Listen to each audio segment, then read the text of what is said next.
1 hour later, 2 hours later, 3 hours later, 6 hours later, tomorrow, the next day. Assalamualaikum warahmatullahi wabarakatuh. Perkenalkan, kami dari kelompok 4 yang beranggotakan saya sendiri, Putri Adila, dan rekan saya Andrian. Kali ini kami akan membahas tentang konsep, nilai, dan implikasinya dalam MSDM. Manajemen sumber daya manusia merupakan proses mengelola sumber daya manusia agar dapat bekerja secara efektif untuk mencapai tujuan organisasi. MSDM mencangkup kegiatan mencari, melatih, menempatkan, dan mempertahankan karyawan sesuai kebutuhan perusahaan. Dalam pelaksanaannya, MSDM memiliki 5 fungsi utama, yaitu perencanaan, pengorganisasian, pengadaan tenaga kerja, pengarahan, dan juga pengawasan. Selain itu, tim SDM juga memiliki berbagai tugas penting, seperti membuka lowongan kerja, memberikan pelatihan pada karyawan, mengatur gaji dan bonus, menjaga kenyamanan kerja, serta mengelola proses pensiun atau pengunduran diri karyawan. Lalu muncul pertanyaan, kenapa karyawan jauh lebih penting daripada mesin?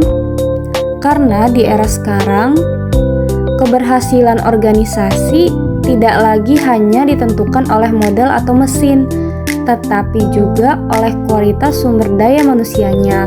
Oleh karena itu, perusahaan harus mampu menempatkan karyawan sesuai dengan kemampuan. Saat ini MSDM menghadapi berbagai tantangan dan dinamika baru.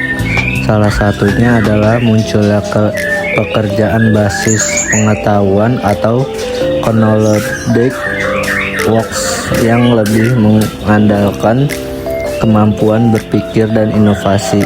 Selain itu, keberagaman tenaga kerja dan perkembangan teknologi juga menuntut perusahaan untuk terus beradaptasi.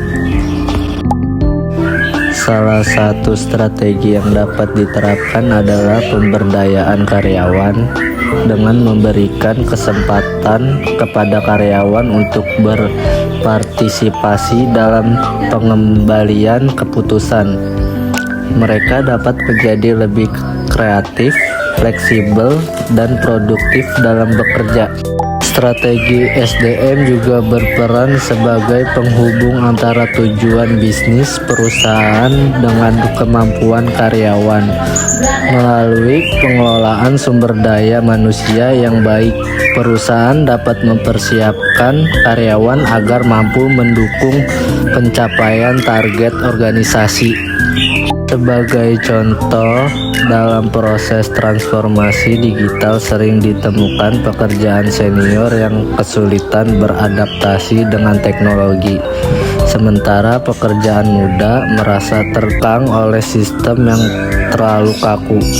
Solusinya adalah memberikan pelatihan teknologi secara bertahap kepada pekerja senior serta menerapkan sistem kerja yang lebih fleksibel bagi pekerja muda. Sebagai kesimpulan, sumber daya manusia merupakan aset yang sangat berharga bagi organisasi. Oleh karena itu, perusahaan perlu menerapkan strategi MSDM yang tepat agar mampu menghadapi perubahan dan mencapai tujuan bisnis secara efektif.